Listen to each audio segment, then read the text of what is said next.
Class. What we're talking about in this class is overall reset, restart, and rethink. That's sort of the overall title. And what we're trying to do is take some people whose stories or lives or families are discussed in the Scriptures, and we're trying to look at them a little closer and decipher whatever we can from what's going on with their lives and their families and learn what we can about ourselves.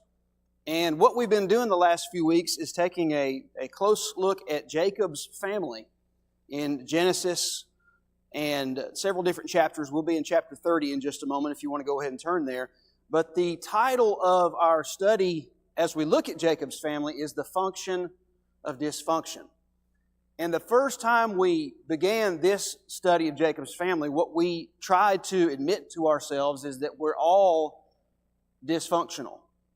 And nobody has a family that's not dysfunctional to some degree, because nobody has a family that's not made up of human beings, and every human being sins.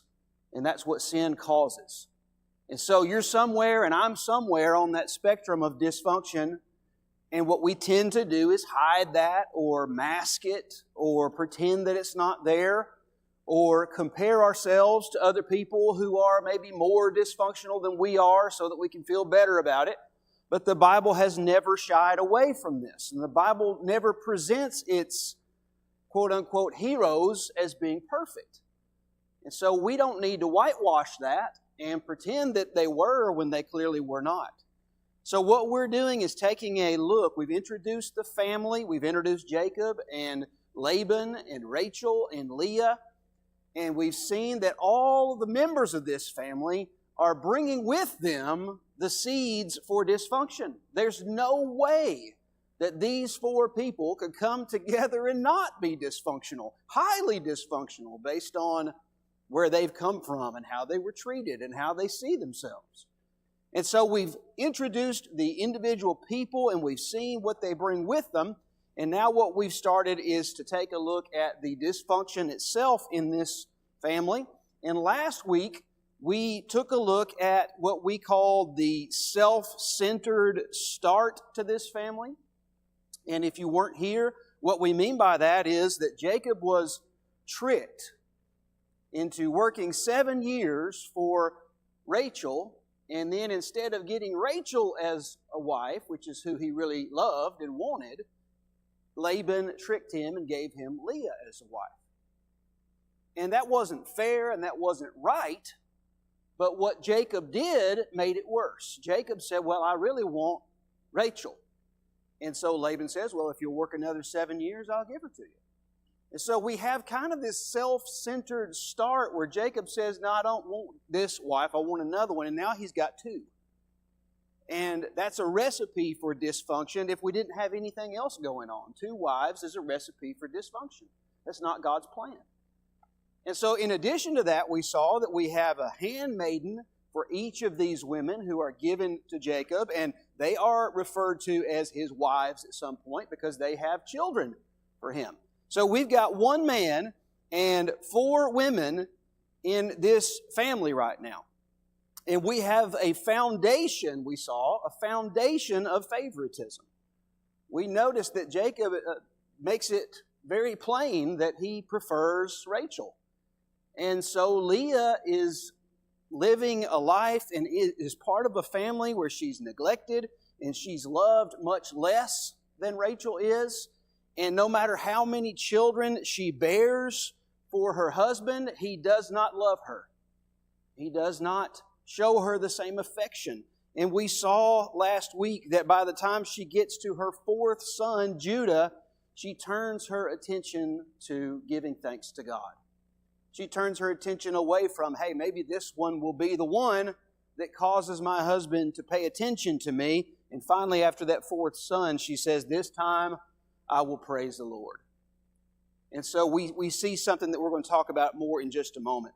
But what we kind of glossed over last week is something I want to go back and spend a little bit of time on this morning, and that's the environment of envy that really is the result of everything that we've looked at so far. All of the seeds of dysfunction are growing in this chapter 30, verses 1 through 24. And last week we talked about the fact that we might call this section the birth wars, or something of that nature. Something really soap opera-ish is going on here, very dysfunctional, high levels of dysfunction. We didn't get to read it, but I do want to read it this morning, because I don't think there's any better way to understand the level of envy and dysfunction than to just read this story. So go with me to Genesis 30, and let's take a look at what's going on here. When Rachel saw that she bore Jacob no children, she envied her sister.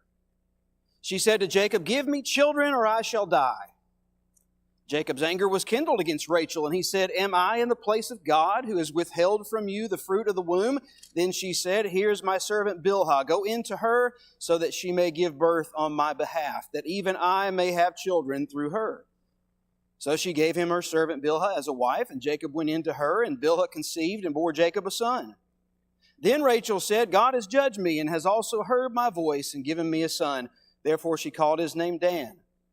Rachel's servant Bilhah conceived again and bore Jacob a second son. Then Rachel said, "With mighty wrestlings I have wrestled with my sister and have prevailed." So she called his name Naphtali. Do you see what's going on here? Rachel can't have children. She's angry at Jacob, which is misplaced.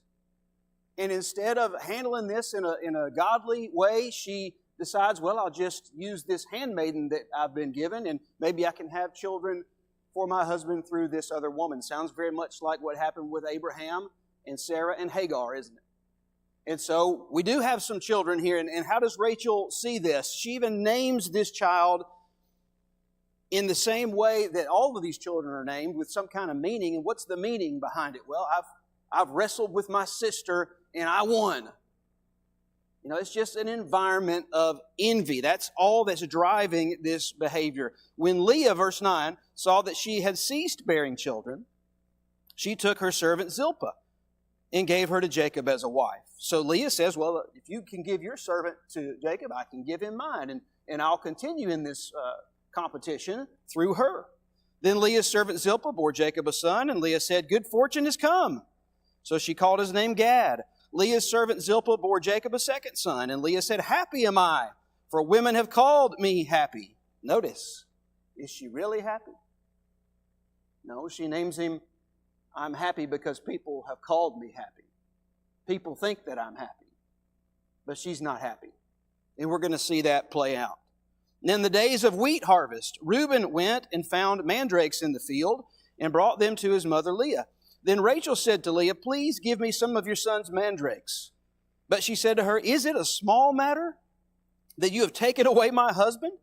Would you take away my son's mandrakes also?" Rachel said, "Then he may lie with you tonight in exchange for your son's mandrakes."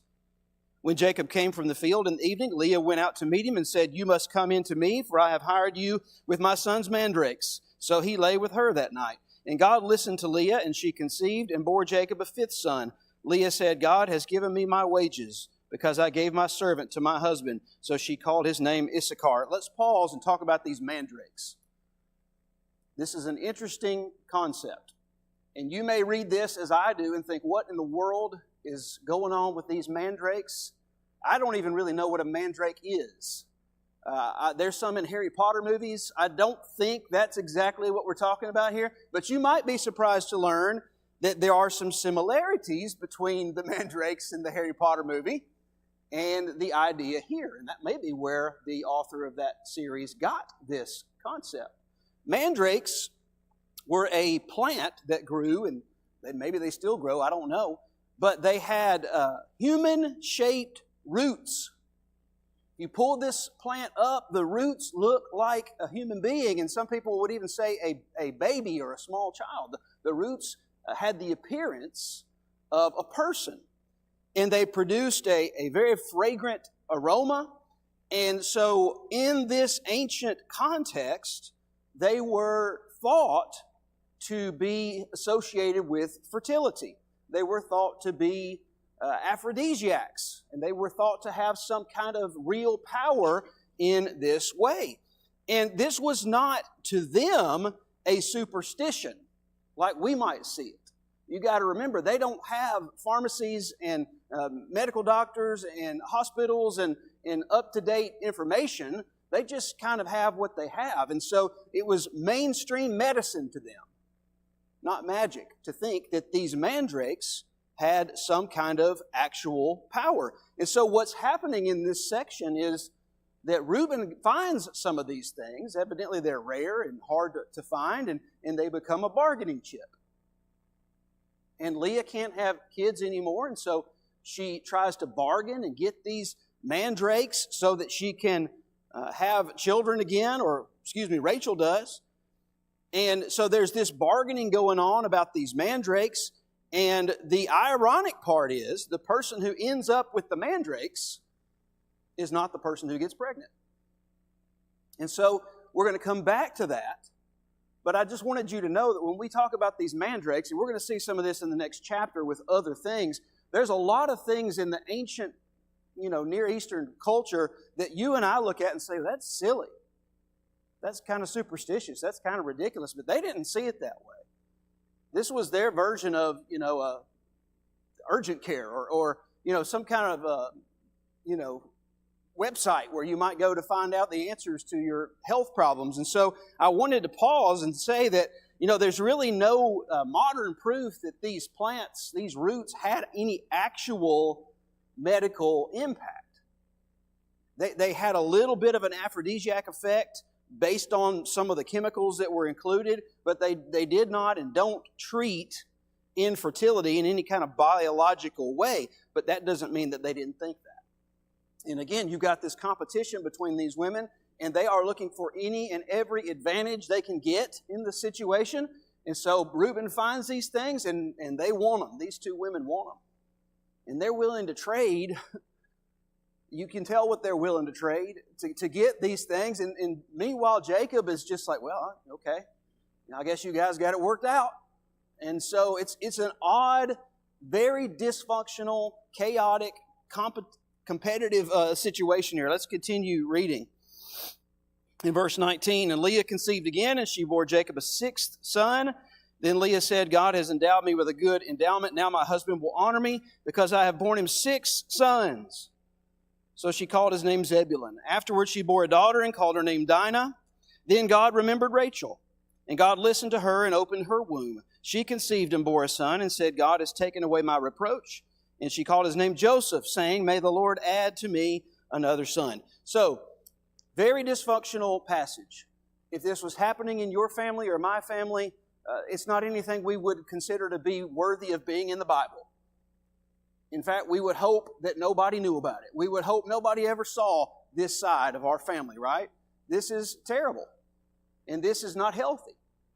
But this is kind of the story that God chose to tell about Jacob's family. So the question is, as we look at all of this dysfunction, what is God doing?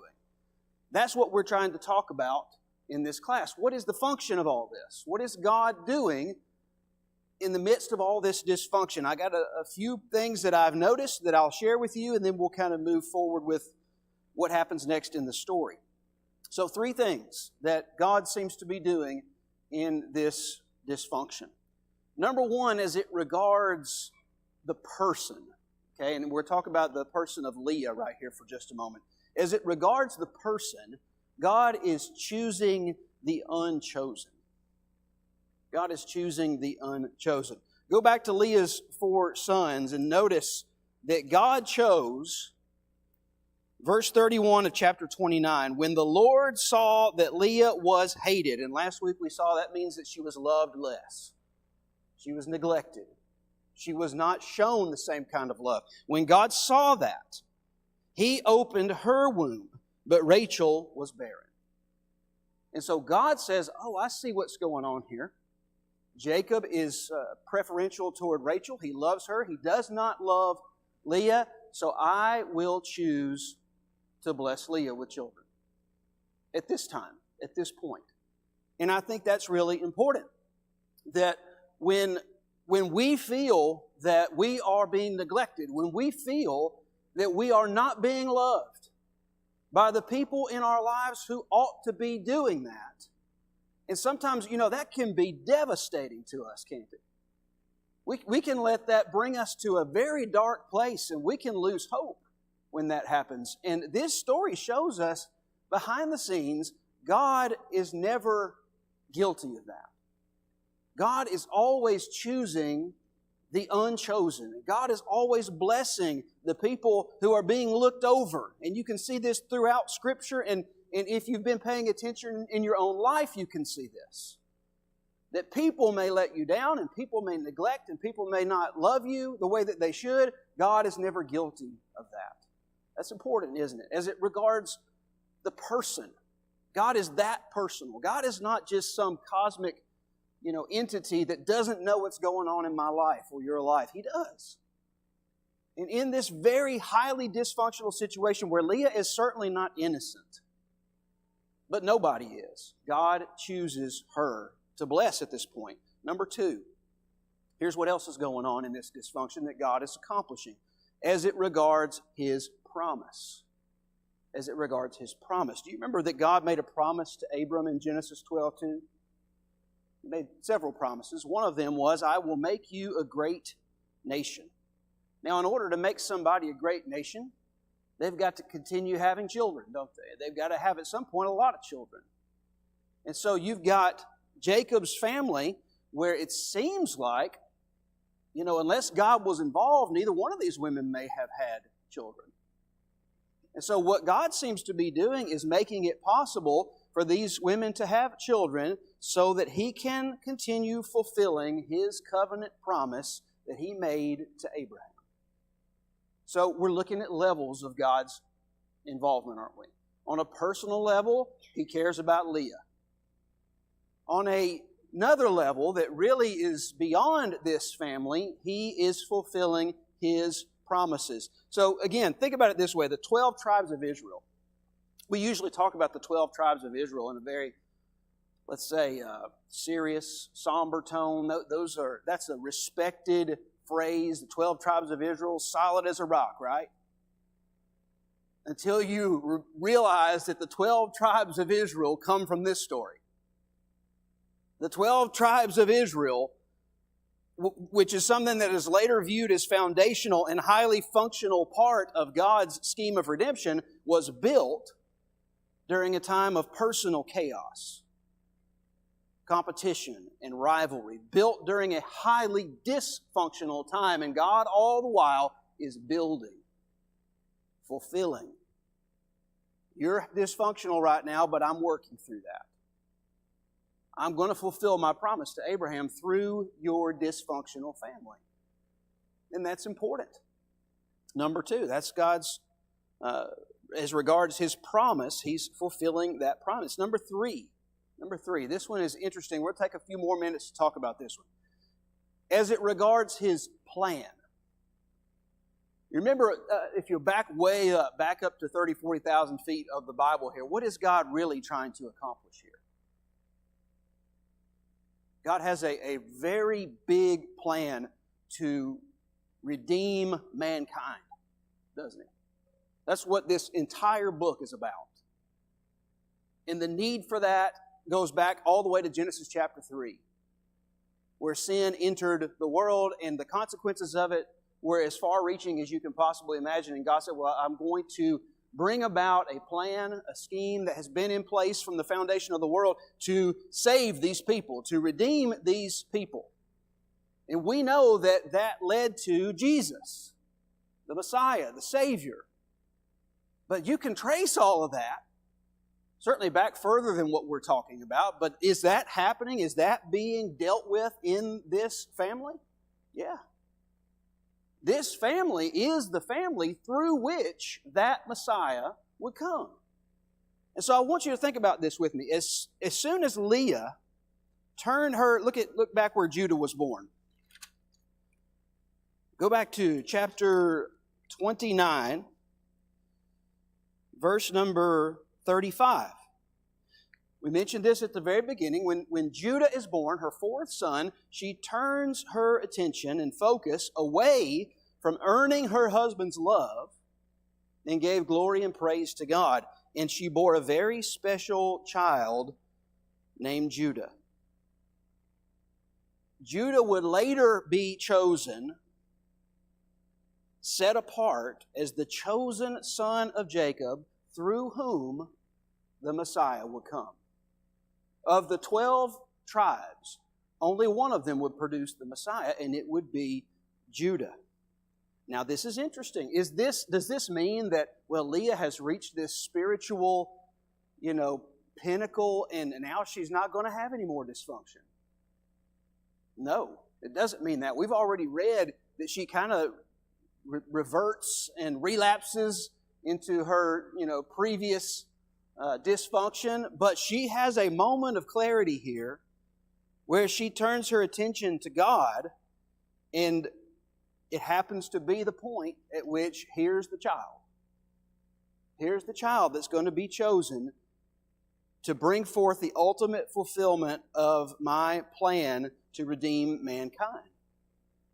Now, Leah had always, if you go back to those first 3 sons, she'd always sort of acknowledged God and maybe even credited God, kind of like Laban did in chapter 24. Remember that? But it has always kind of come second to her desire to obtain something from someone else. You give lip service to God, and maybe you thank God, but really, it's kind of about you. And so, we do that too sometimes. We thank God, but it's really about us. Some of these celebrities who, they make these movies and they win these awards and they get up and thank God like God cares about that award. I'm not saying they shouldn't thank God, but that's probably more about them than it is about Him. And so when she turns her focus and attention to God, she has a child who ends up fulfilling this promised Messiah. Now, I think it's interesting. I don't want anybody to misunderstand. At this point, God's plan for the Messiah had been narrowed down to the lineage of Jacob. Jacob was chosen over Esau. But do you remember when that choice was made? And you can see this talked about in Romans chapter 9 as well. Do you remember when Jacob was chosen over Esau to fulfill this promise? Anybody? It was before they were ever born. So, Jacob or Esau, neither one of them did anything to kind of make God say, oh, okay, I'll choose you. That's not what happened. God chose Jacob before he was ever born. But Judah is different.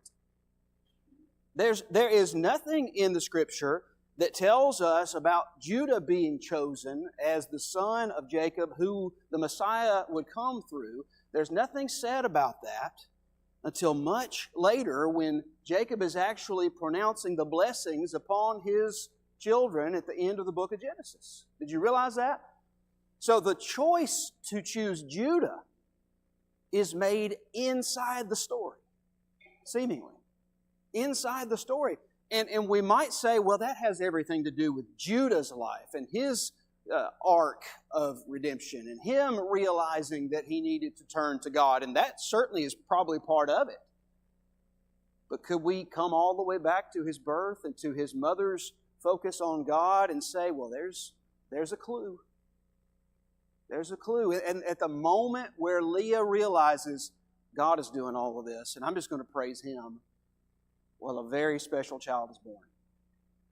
And so God is functioning in the dysfunction. Do you see it? Did Jacob and Rachel and Leah and Bilhah and Zilpah and Laban, did they see it at the time? That's another question. But with the benefit that we have of having the whole story, from cover to cover, well, we can see it. And this is the wonderful thing about the Bible. You can see how all the pieces fit together, and you can see how God is working when families aren't. And a lot of times, if you're like me, you need that perspective when your family's not going that well. You need to know and remember, okay, I'm not going to be able to mess up God's plan in my own family. I'm not going to be able to mess it up. He's too powerful. He loves me too much.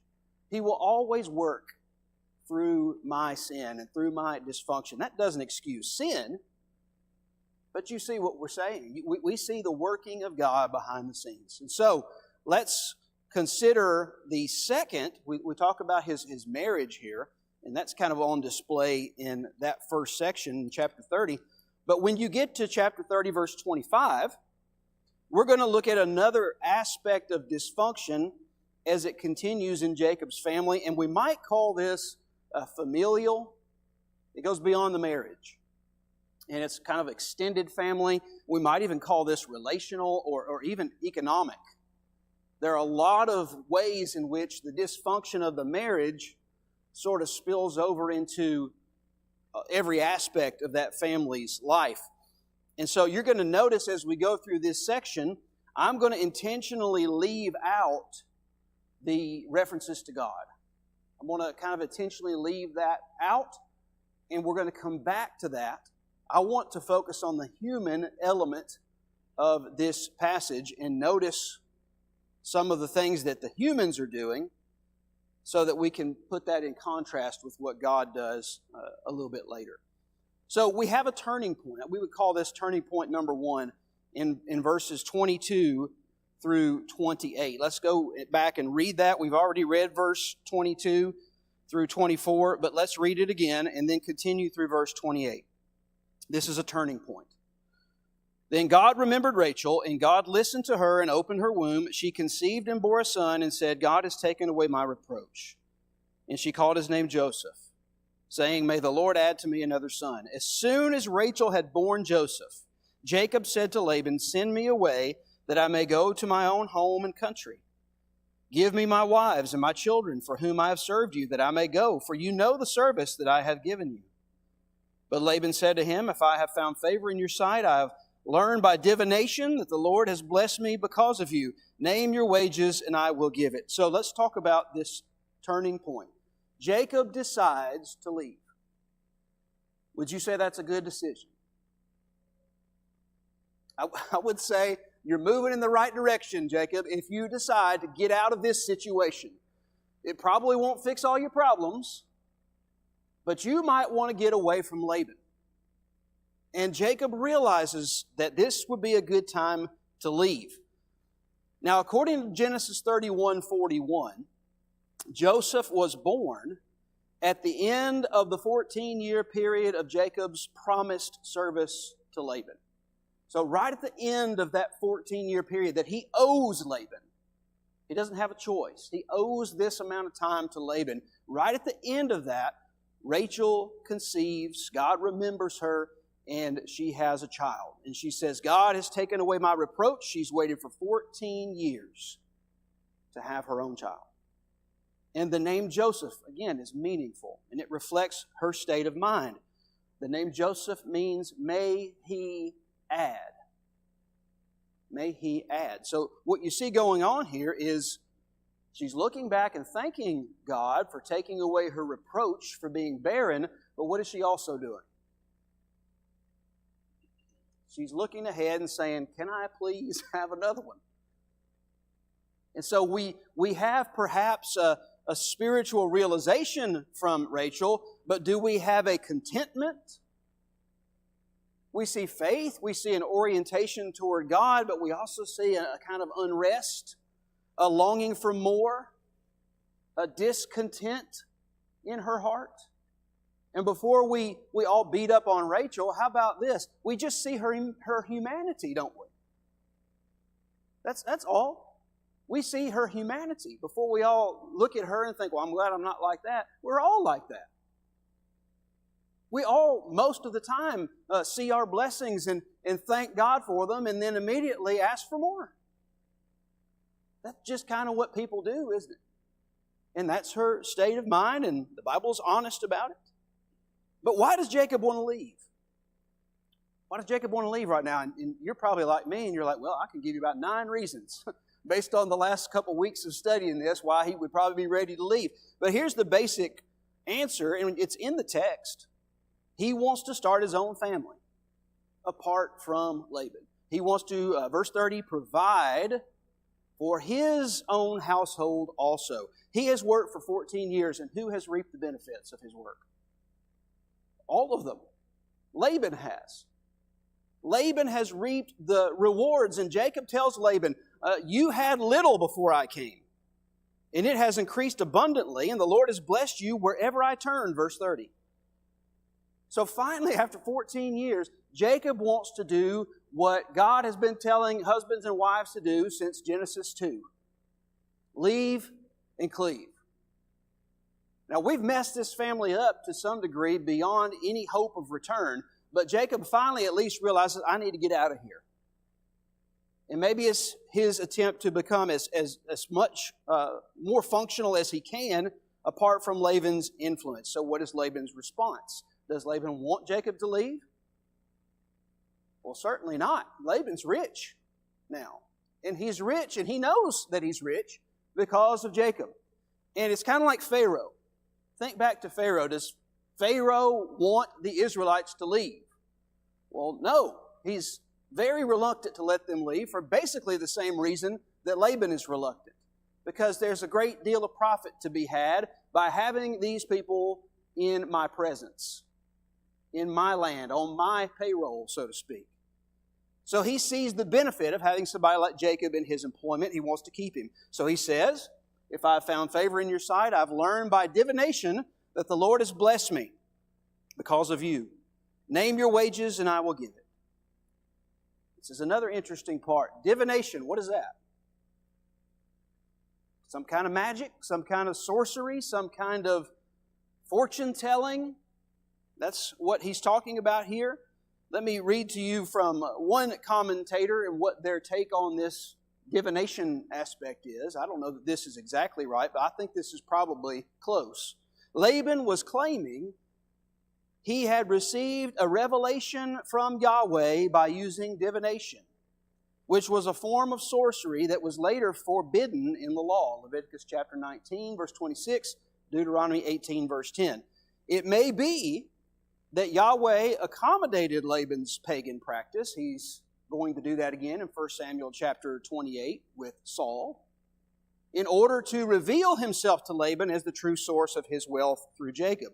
Laban, who had already proved himself to be a skilled deceiver, was probably exploiting Jacob in a further attempt to obligate him to stay and serve him. He was presenting his proposal as though it were God's will. That makes sense to me. That's Laban's character. That's how he has used God from the very beginning as just something to tag on to the end of his sentence to get somebody to think he has some actual faith in God. And so he says, well, God has sort of revealed to me that you're the reason that I'm rich. And so name your wages and I will give it. Now let me ask, do you think, before we read any more, do you even think that that's an honest offer? Would you think, like, if you had been living with this guy for 14 years and he says, you just name your price and I'll pay it, would you believe him? I mean, you'd be foolish too, wouldn't you? He hadn't told the truth about anything else. But he says, you just name your price, I'll give you a blank check, whatever it takes to keep you here. And so now we come to turning point number 2. Turning point number 1 was Jacob realizes, I got to get out of here. Turning point 2, you've been made an offer. You've been made an offer by your father-in-law, who has done nothing but wrong against you, to stay in this situation. Let's go to verse 29.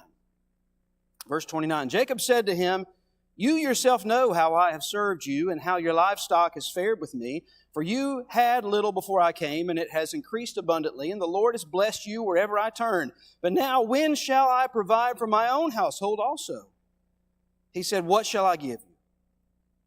Jacob said, you shall not give me anything. If you will do this for me, I will again pasture your flock and keep it.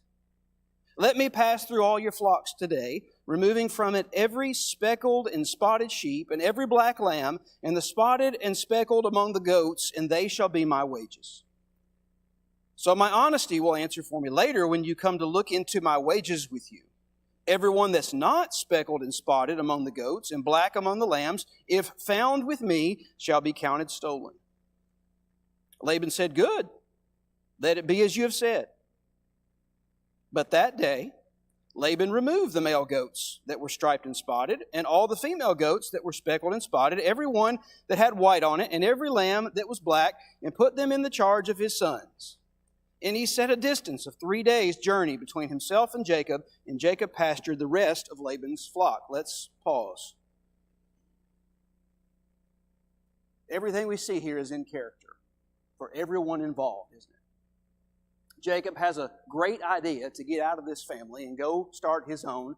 And Laban says, "Oh, I don't want you to leave. What will I have to pay you?" And Jacob says, "Oh, I see. I might be able to get something out of this." And so Jacob makes a proposal. And the proposal is interesting. He basically says, okay, all of the goats and lambs that are speckled, spotted, all the lambs that are black, in other words, all the ones that probably shouldn't be these colors, they would have been rare in that time, as I understand it. Most of them would have been solid colors. And so these would have been rare. Maybe 10% of the flock, something like that is what I can tell. You just give me these kinds of goats and lambs as my wages. And most commentators believe that would have favored Laban tremendously, which is why he immediately says, "Good. Sold. I'll do it. I'll do that for you." He's quick to accept the offer, but neither one of them is being honest. Neither one of them is being honest, which is what happens. Maybe you know this in your family. That's what happens when the levels of dysfunction get this high. You can't trust anybody, even yourself. Anything and everything that's being said is loaded, and somebody's manipulating somebody else, and nobody's being honest. Everyone's untrustworthy and unfaithful. Laban is manipulating Jacob. After he quickly agrees to his proposal, what does he do the same day? You can answer this. What does he do?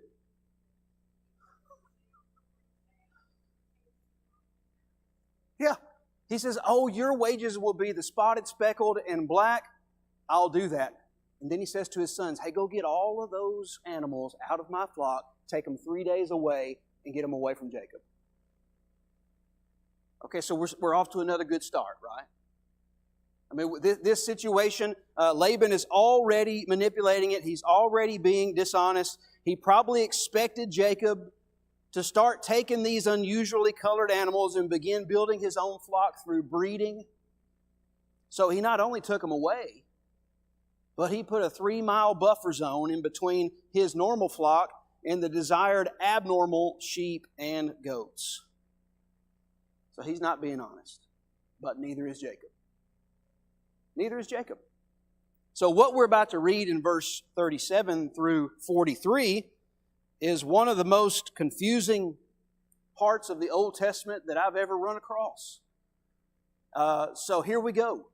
We're going to try and tackle it and see what's going on here. Verse 37. Actually, well, that bell is not a good sign. We're going to do our best. Verse 37, "Then Jacob took fresh sticks of poplar and almond and plane trees and peeled white streaks in them, exposing the white of the sticks. He set the sticks that he had peeled in front of the flocks in the troughs, that is, the watering places, where the flocks came to drink. And since they bred when they came to drink, the flocks bred in front of the sticks, and so the flocks brought forth striped, speckled, and spotted. And Jacob separated the lambs and set the faces of the flocks toward the striped, and all the black in the flock of Laban. He put his own droves apart and did not put them with Laban's flock. Whenever the stronger of the flock were breeding, Jacob would lay the sticks in the troughs before the eyes of the flock, that they might breed among the sticks. But for the feebler of the flock, he would not lay them there. So the feebler would be Laban's, and the stronger Jacob's. Thus the man increased greatly and had large flocks, female servants and male servants, and camels and donkeys." So here's what's going on from the human level. And this is very similar to the mandrake situation. There's some belief in this culture that the things that animals see has some impact on their offspring. And there's a name for that I couldn't figure out. But they really did believe this, that what an animal sees when they're breeding has an impact on their offspring. And so Jacob manipulates the situation and creates this visual striped, peeled off sticks from these trees so that that's what the animals see when they are breeding. And it works. And so when you come up with let's say, from our point of view, a harebrained scheme like that, and it works, what do you generally think? Hey, I'm pretty smart. And so Jacob thinks that his plan is working. Because as far as he can tell, that's the reason that it's working. And all of these spot and speckled and black animals are born. And so then he does something else. You would call it phase 2 of his plan. He does what is probably true in modern day. He does selective breeding. And he takes all the strong animals, and when they are breeding, he puts the sticks in front of them because he knows that works. And so they have stronger offspring. And when the weak are breeding, we don't get sticks for them. No sticks for you. You're weak. So they breed weak offspring, and Jacob separates them and puts them in Laban's flock, and he keeps all the strong ones for himself. And the years go by, and Jacob is thinking, I am the smartest shepherd that has ever lived. And I have gone from being broke to being richer than the man that I work for. And he's probably thinking of writing a book about peeling the bark off of sticks and, how that can make you rich. There's probably a book out there similar to that at the bookstore right now on some get-rich-quick scheme. Jacob is probably thinking about doing that. It worked. And the story that we get to in chapter 31 is that Laban's sons are noticing this, and they got a bunch of weak animals, and they're like, hey, Dad, Jacob is a thief. You better watch out for this guy. And it changes Laban's attitude toward Jacob. Jacob, the Bible says Laban did not regard him with favor as before, which is an interesting phrase. Like, if you regarded me with favor before, I'd hate to see what it looks like after you don't regard me with favor. It doesn't seem like you ever did. And so this is a turning point where, there's some manipulation on both sides. Laban cheated and changed Jacob's wages 10 times during this period of 6 years where Jacob is working. That's probably not 10 literal times. That probably just means it's kind of an idiom, a phrase that means he just did it constantly. He just kept changing the deal. The verse 8 of chapter 31 gives you a window into what that looked like. If he said, the spotted shall be your wages, then all the flock bore spotted. And if he said, the striped shall be your wages, then all the flock bore striped. You see what's going on here. Jacob's doing well. He's increasing, and Laban changes the deal. We're changing the deal. It's not striped and speckled and spotted anymore. It's just spotted. And he thinks, well, that'll prevent Jacob from getting rich. And all that happens is, that's exactly what comes out of it. If he said that, that's what was born. And Jacob, again, is probably thinking, I'm a really good shepherd. I'm a really good goat and sheep breeder. And so we're going to leave it right here, and we're going to come back to the third turning point next week and see what happens there. But here's what we want to close with this morning. In verse 3 of chapter 31, the Lord said to Jacob, at this point, return to the land of your fathers and to your kindred, and I will be with you. So God finally says, get out. He didn't say it when Joseph was born. Jacob wanted to leave then, but he didn't. But now God says, you need to get out of here. So we'll pick up from there next week and continue examining this family and what God is doing through all of this dysfunction. Thank you for being here this morning.